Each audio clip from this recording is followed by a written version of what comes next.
taxes. You know, they say there are two certainties in life, and that's death and taxes. Here we are again. I feel like we just did this last year. It's the strangest thing, probably because we did. It's tax season again, or rather, tax season is fast upon us.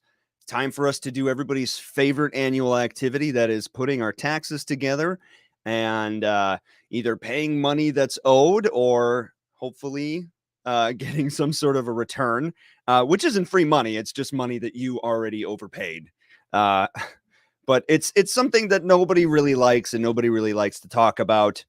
And it's something that is easy to get wrong, especially with how complicated the whole tax ecosystem has become at the state and the federal level over the last couple of years because of COVID stuff. We get fallout funding, we get grant funding, we get stipends, we get you name it. It's hard to know what's taxed and to what extent and how to file, and it's easy to mess it up. And if you mess it up, one of two things can happen. You can get yourself into a little bit of trouble. Obviously, if you're not trying to scam anybody in the tax world, you're probably okay, but you're going to need to go back and do a whole bunch of extra work. If you're trying to scam the IRS or whatever, that's just a really bad idea. And you're probably going to suffer for it. But if you make a mistake, it could cause a whole bunch of headaches and extra work and all this stuff. Or you could be leaving money on the table, because if you end up underpaying the federal government and they find out, or the state and they find out, they're going to get that money eventually. They're just going to get there. If you underpay, I don't think they're really going to go out of their way usually to make sure that you have just every single thing that you could have squeezed out of your tax return. So it's important to know what's going on.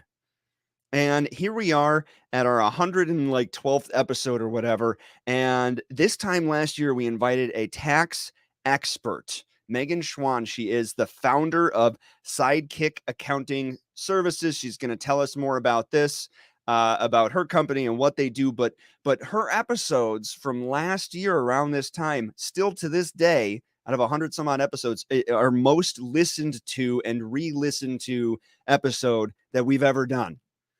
So not only is this clearly a compelling and interesting topic and relevant to a lot of people, but she's also very knowledgeable and very personable. You're going to enjoy the conversation. I know I did.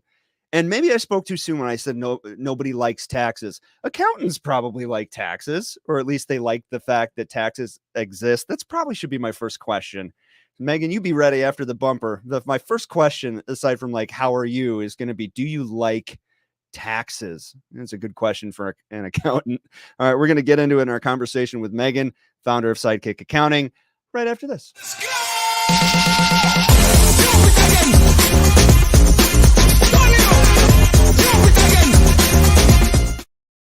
There we go. Okay, and let's go. Let's dive right in. Megan, how are you, and do you like taxes? Hi, Adam. Thanks for having me back. I'm really excited to have this conversation today. Yeah, me too.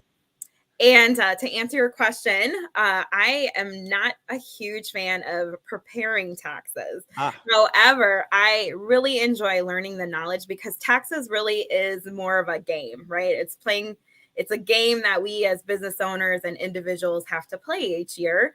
But business owners have a little bit more leverage with the game. And that's what I do enjoy learning about taxes and being able to use that to help our clients. So am I right to assume that while nobody really likes paying taxes, perhaps it could be more accurate that you like helping people and businesses maximize their benefit from taxes, or their benefits from, stipends or paybacks or any of those things, or tax incentives, while minimizing their liability. Is that accurate? That's very accurate. Yep. Nailed it. So before we go a step further, I want to make absolutely certain that anybody watching or listening from here on to eternity in perpetuity understands that neither of us are giving you financial advice. This is all anecdotal for entertainment purposes only. We may talk about hypothetical situations. She's clearly an expert. but Megan is not giving you financial advice. Our overarching bit of guidance is if you have questions, go to your accountant or find an accounting specialist or hit Megan up because she knows what she's talking about. And I'll put her website, along the bottom here so you know where to find her. But we are not we're not giving you financial advice, so that we're getting that liability just taken care of. Is there any other like legal mumbo jumbo that we need to say here before we dive in, Megan? No, I would just emphasize that because everybody's tax situation is different. So just using broad, examples or terms might not fit your specific situation, which is why it's really important to work with a professional who knows about your specific situation and can give you further guidance. So absolutely. And that is the best advice that we give, is to work with a professional to help you. Yeah. So this time last year, we were having a conversation about like what the heck is going on with taxes, because we had bailout money, we had grants, we had tax incentives and rebates, and some people had unemployment or expanded unemployment benefits. Some things were coming from this department or this department or what. I mean, you name it. It was really hard to get to wrap our brains around what came from where and what, so we had a lot to go over. Is that still the case this year? Is it the same complications and craziness? Are there new complications and craziness? What are you on the lookout right now as we approach tax season? Yeah, so there definitely has been some additional changes for this tax season, but they kind of are in the reverse. So last year, $10,000 of unemployment was excluded from taxable income. That is not the case this year. So that was not something that was renewed, which could definitely impact people who had unemployment yet into this year. So something to be aware of. The other big thing was the advanced child tax credit payments that were received from July through December for many people. And basically, if you elected to take it. If you elected to take it, yeah. And it was automatic. So if you didn't elect to not take it, then you probably received it as well. So you should be getting something called the Notice 6419 for that, which will outline what tax payments and what amounts they were. And that is something that you will definitely need to have for your tax preparer. If you didn't get it in the mail, you can go online to the IRS. Will show you your stimulus payments and those child tax credit payments as well. So that is something that'll most likely be impacting people a lot this year. The other piece of that is that the EIC, which is the earned income credit levels, were adjusted a bit. So that may impact people who, are usually in the lower income tax bracket. They might not be seeing as great of a return because of the advanced child tax credits and then this lower in EIC. So that's probably some of the bigger changes that are happening for this tax season that might throw people for a loop if they just kind of were not paying attention or were not aware of some of those things. But so if they go to irs.gov, you're saying they can see, if they log in, a list of all of their kind of like, is it just federal or just, the federal? Yep. Because the advanced child tax credits were federal payments. So through the IRS. Yep. Is there a similar thing for state tax benefits, or not really? Yeah, you can log in or you can set up a tax account for Wisconsin, but there weren't any stimulus payments per se that were paid out through the state. So it should be mostly federal. What about grants? Whether, if you have a small business, let's say you're an LLC, you'd file any of that income in a similar fashion to being an individual. So let's say an LLC or an individual receives some sort of support grant. Is grant funding taxable income? So that's a bit of a tricky question, only because some of them are and some of them are not. So you have to just kind of be aware of that, especially in different states as well. But you should receive a 1099 from the state or organization that you received grant money for to be able to decipher whether or not it's taxable from that. So. Right on. Is there anything else that's new, that's looming? I know the thing that I want to ask about, but I'm saving it for the end here. Is there anything else that people need to have on their radar before they start putting their paperwork together, before they file for 2022? Let me think. I mean, it's just, one of the big things that we come across a lot is people will forget to provide us like a tax form.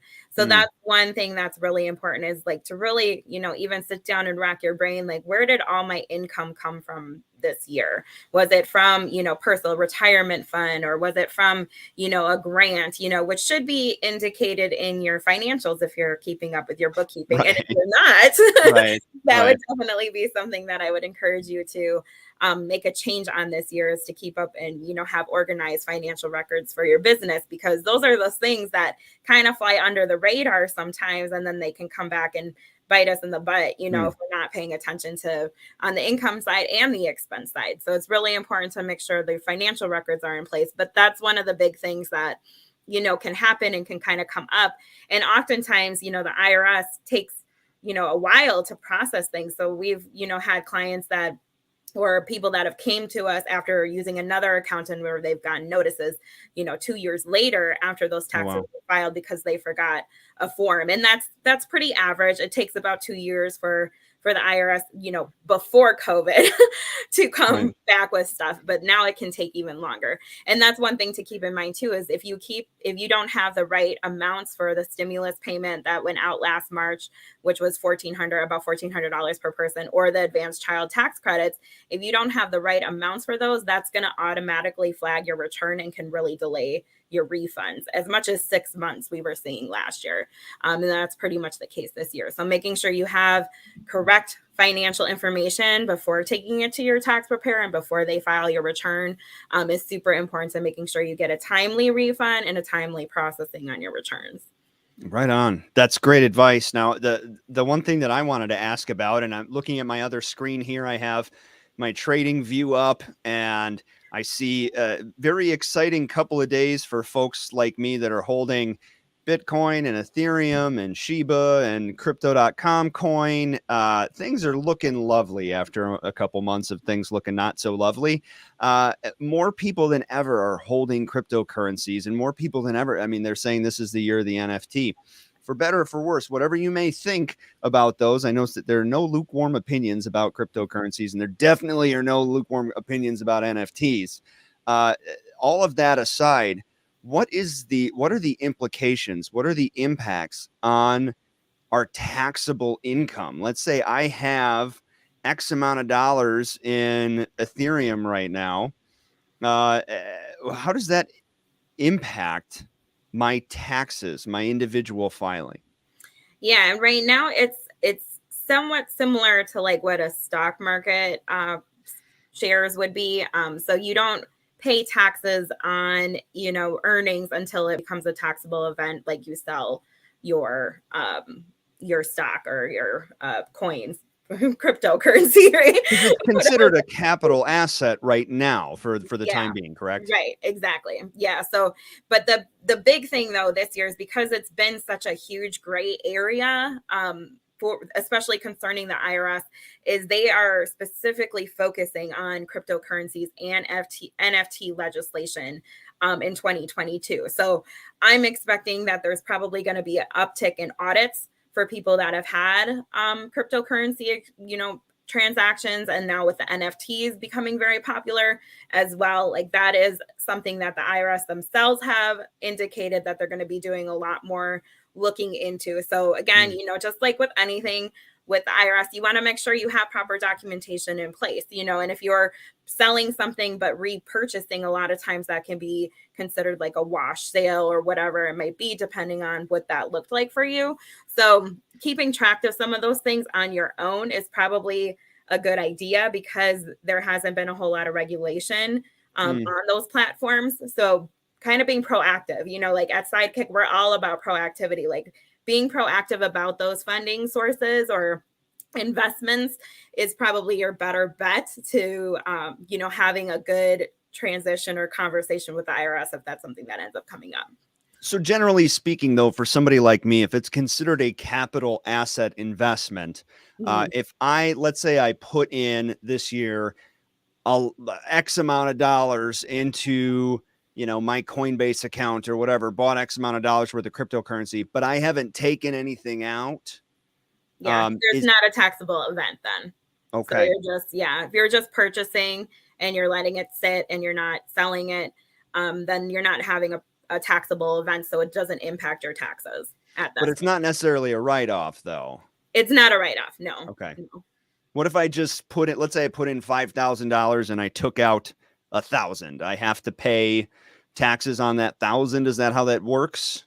If there was an earning on it. So like if you just took it out and there wasn't any earnings, and that's kind of where the gray areas are with crypto, because there's not a whole lot of especially depending on which crypto you're investing in. Bitcoin might be a little bit more advanced because it's been around for so long, but some of the newer ones, don't always have that record keeping piece of it as much if you're, so that's where I think that's the point of a lot of them too. Right, which is the point, right? Yeah. But now the IRS is like, wait a minute, but there are programs now that compile, they look at your wallets and they compile things and they tell you what your tax liability is. Always be very careful.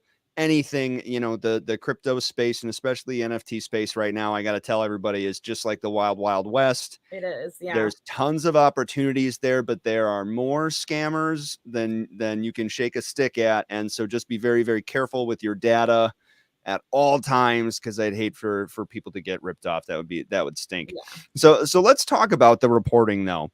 Let's say they change things about crypto, or they're looking closer into cryptocurrency or any sort of investment. Or can we talk about intention in filing? Like, a lot of people are worried about, if I file something incorrectly, I could go to jail. But my understanding is, if your intention, like there's a mistake and then there's deliberately trying to defraud the government. And if you just make a mistake, you don't have to worry necessarily about going to jail. Is that accurate?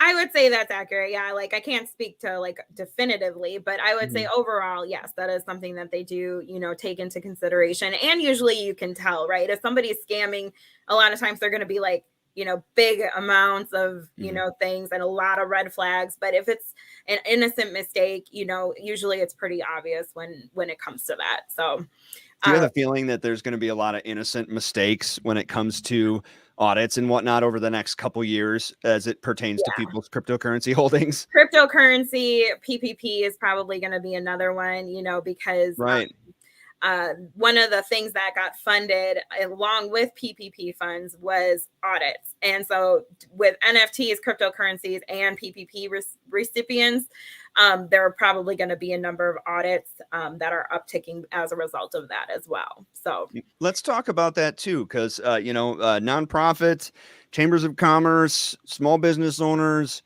some corporate entities, lots of people got Paycheck Protection Program or plan or whatever it is, the PPP funding, those loans, and they got those loans forgiven. What is the tax liability? What's the tax responsibility for that? Is that loan money taxable, or does it wash out when they get it forgiven, or what?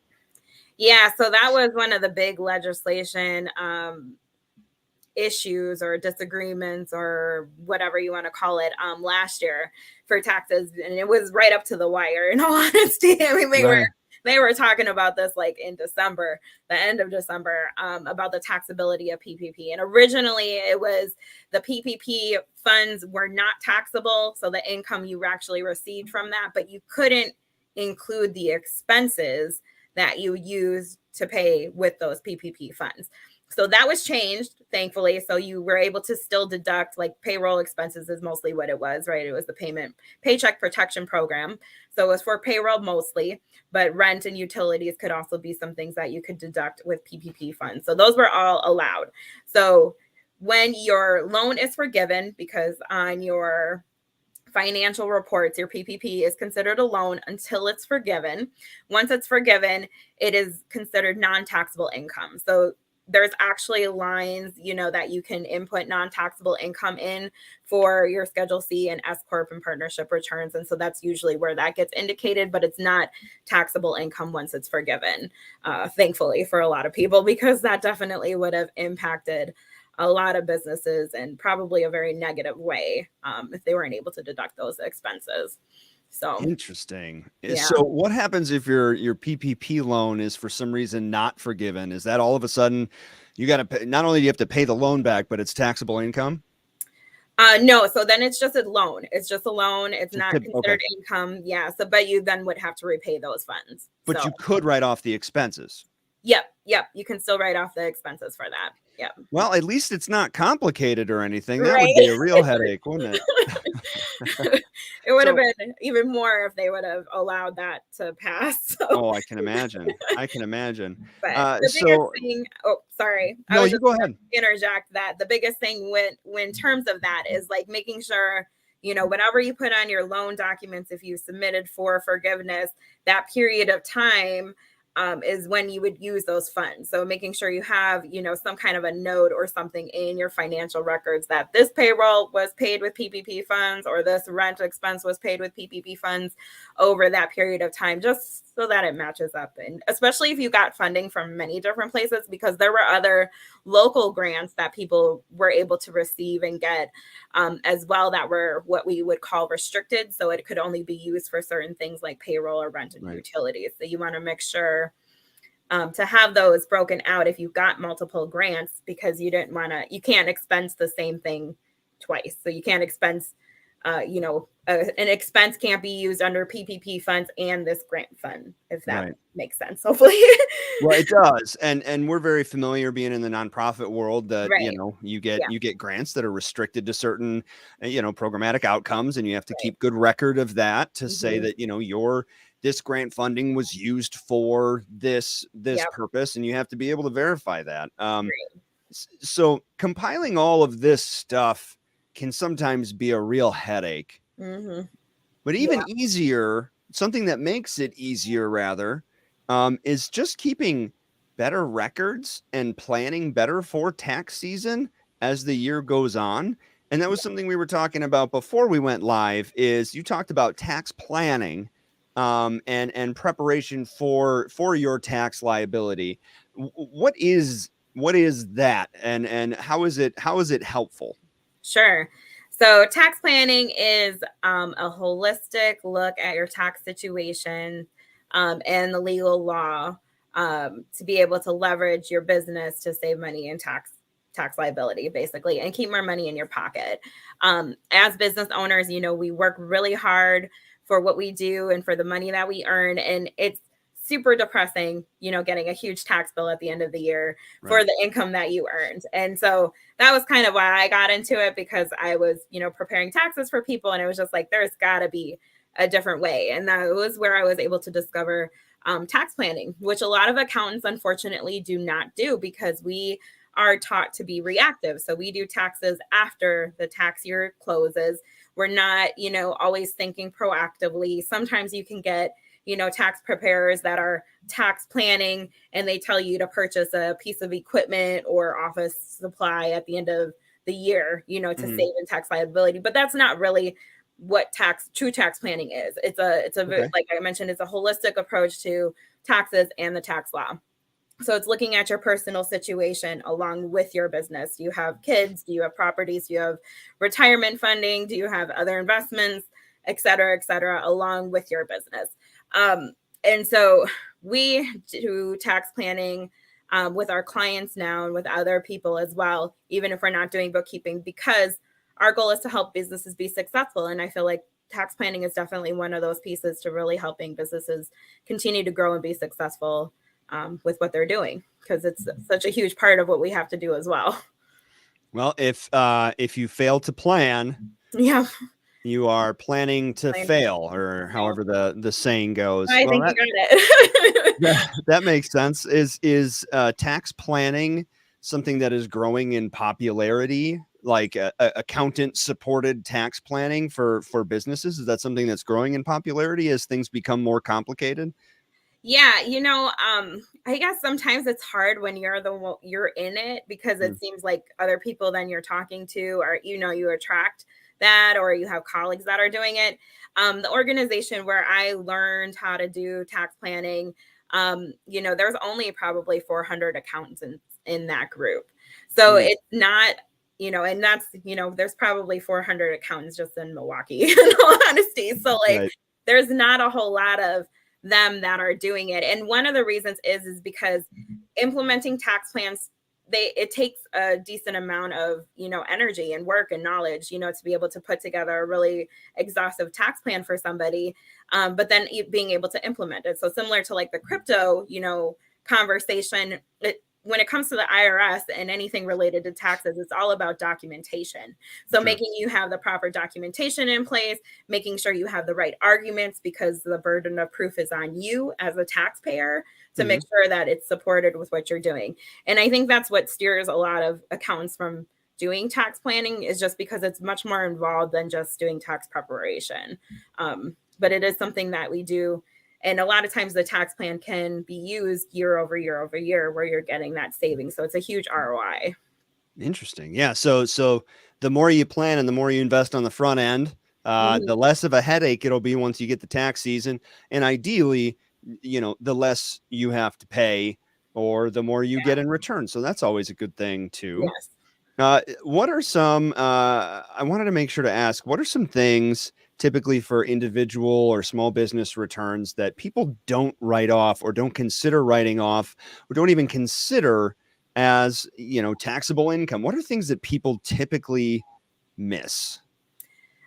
Well, in terms of deductions, the one thing that we see a lot that people miss is actually like continuing education. So if you're taking courses or, attending conferences, a lot of times those are things that you can deduct if it's business related.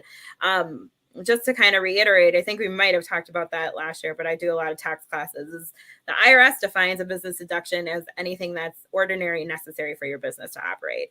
So that's very held, it's a very held open, broad, what does that exactly mean? And what I usually tell people is like, you got to kind of think of it as like, is this helping my business grow? So if it's professional development where you're becoming more skilled and more knowledgeable, or you're becoming a better leader to lead your team, or, clients, those are things that you're able to deduct. But if I were to, go to a conference and stay at a Ritz-Carlton hotel as opposed to, Holiday Inn, I probably couldn't make the argument that it was ordinary and necessary for me to stay at this big grand hotel. But, so things like that, like not making it too extravagant.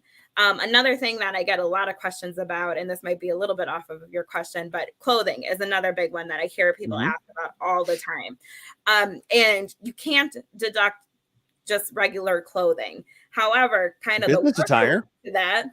Well, even business attire, because if it's anything that you're going to be wearing or that you could wear outside of work, you can't really do it. So even if it's not something you normally wear, but you could wear it, you can't deduct it. But the workaround there is to get it logoed.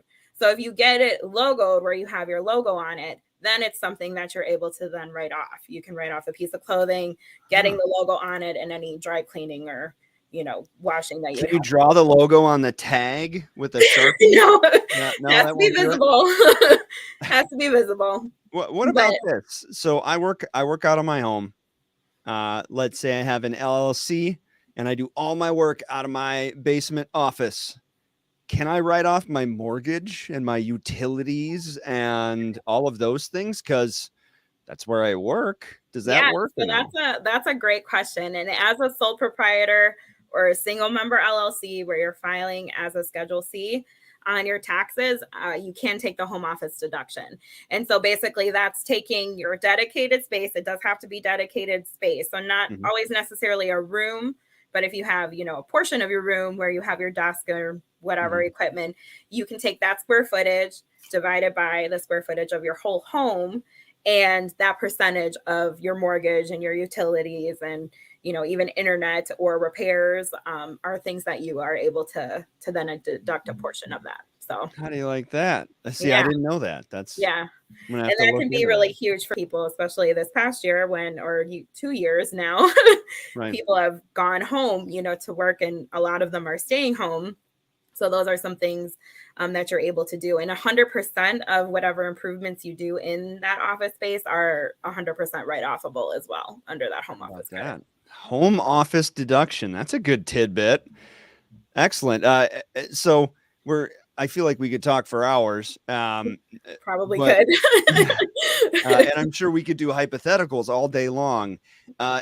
Is there anything that you want to tell people Just overarching, again, general advice, not financial guidance here. But aside from planning and make sure you get all your documents together, general advice, what to be on the lookout for, especially this year.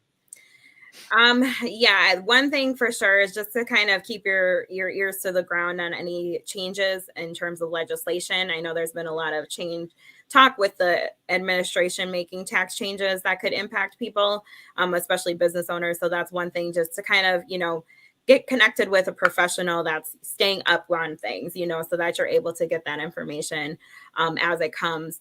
One other thing too is kind of on the same tax planning conversation, like talk to your accountant about doing specifically tax planning, and not just like this buying equipment at the end of the year, but really true tax planning. Because there's one big one, I'll give you all a good tidbit. There's one called the Augusta Rule. And so the Augusta Rule was created in the 1970s, and it was brought out because of Augusta, Georgia, and the golf tournaments that they had down there. And basically what it allows is you to rent your home to your business for up to 14 days a year, tax-free. And so you get to basically write a check, expense it out of your business, and pocket that money, and you don't have to claim it as income, rental income.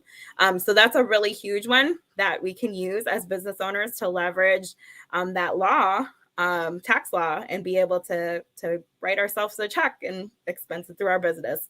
And so that's an example of what tax planning actually is, and how you can leverage the tax laws to be able to benefit you and your family. That's really interesting, because so like if I have a single owner LLC and I'm in my basement office, I could technically do an owner draw and just take money out of that account and give it to myself, but I wouldn't be able to expense it. Right. And with the Augusta Rule, I could take 14 days of rent, charge my business rent from my home, and write a check for that rent up to 14 days to me as a homeowner, and then write it off as a business expense. Yep. And a lot of times, there are some, again, documentation with the IRS, right? So there's documentation that needs to be in place. But a lot of times, people, especially if they have significant others, you're talking to your spouse or your partner about your business probably on a regular basis. And so those can actually be considered like strategy meetings or board meetings. And you just, write down a little bit about what you talked about. And that's like your board meeting or your strategic planning meeting. And then you're able to use that as like the documentation for why it's business related, right? Because it has to be business related. Right, of course. But then you can write it yourself a check, and it's not taxable. So the Augusta Rule. See, this is why you hire a professional. This is why you reach out to Megan and Sidekick Accounting. You can see the thing scrolling across the bottom there with her website. Megan, can't thank you enough for joining us again, and I hope to see you around this time next year so we can keep providing that good information for our viewers and our listeners. Yeah, absolutely. Thanks, Adam. Yep, you bet. Ask you to hang on the line for just 1 second while I close things out. Another good one. Great information. I learned a couple things. I hope you did too. Feel free to pass this around. This is important information because it is a reality. Everybody's got to do taxes, and we want to do it right because we want to not get in trouble, and we don't want further headaches, and we want to maximize our benefit and get the most return or the most money out of it, or reduce our taxable liability, all that stuff, all that fun stuff that we just talked about. If you have any follow-up questions, make sure to reach out to Megan over there at Sidekick Accounting. I got to turn that banner off. What am I doing? Sidekick-accounting.com. Otherwise, you can follow up with us. Make sure to give us a rating and review on whatever it is that you're watching or listening to us through. We really appreciate it. And we'll see you next week. Same time, same place. Appreciate you tuning in with us.